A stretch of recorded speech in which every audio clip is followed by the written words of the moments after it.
अस्सलाम वालेकुम, I am dental surgeon doctor Kiran नसीब।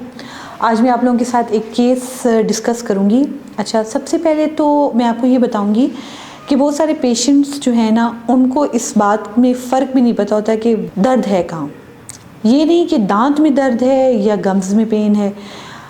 एक तो ये तो उनको खैर पता ही नहीं होता कि किस दांत में दर्द है। चले, ये रैफिड पेन हो सकता है, लेकिन ये आइडेंटिफाई करना बहुत ज़रूरी है कि आपको गम्स का पेन हो रहा है या दांत का पेन हो रहा है। ठीक है, बहुत सारे जो पेशेंट होते हैं उनके दांतों में कोई ऐसा इशू नहीं होता, लेकिन रॉन्ग वे से फ्लॉस यूज़ करने में और डेंटल पिक यूज़ करने से उनको जो है ना गम्स के इशू स्टार्ट हो जाते हैं। और गम का पेन इतना शदीद होता है कि उनको डिफ्रेंशिएट करने में नहीं पता चल रहा होता है कि ये कौन सा दर्द है, और ये बहुत ज़्यादा डिस्कम्फर्टेबल होता है, ये बेयर नहीं होता।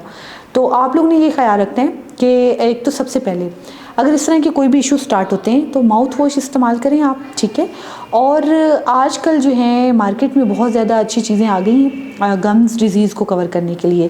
सबसे अच्छी चीज़ जो मुझे लगती है वो है इंटरडेंटल फ्लॉस।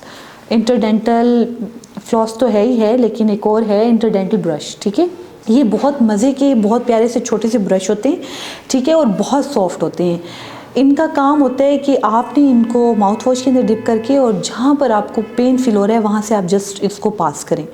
आप खुद देखेंगे कि कितना आपको रिलीफ मिलता है। ठीक है, सबसे पहले तो देखिए, बहुत सारे पेशेंट जो आते हैं वो कहते हैं कि हम सुबह शाम ब्रश करें, लेकिन उसके बाद भी कैविटीज़ हो जाती हैं।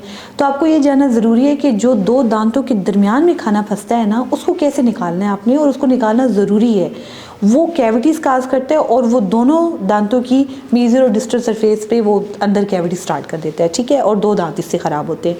ऊपर की तरफ कीड़ा लगे तो एक दांत जाता है, लेकिन जब दो दांतों के दरमियान में कीड़ा लगे तो दो दांत ख़राब होते हैं।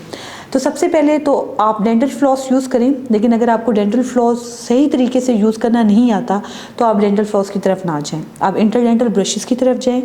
और इसके अलावा हमारे पास होती हैं वाटर पिक्स। ठीक है, वो हाई स्पीड वाटर प्रेशर होता है, वो बहुत अच्छे तरीके से आपकी गम्स को क्लीन करता है।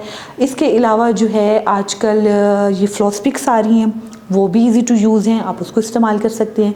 तो ये जो सारी चीज़ें हैं ये आपके गम की डिजीज़ को प्रिवेंट करते हैं, और ये बहुत ज़रूरी है कि आप ब्रश के बाद अपनी एक हैबिट बनाएं कि अपने दांतों की दरमियान की सरफेसेस को भी साफ़ करें, सो दैट कि ये मसले इतने बड़े नहीं हैं।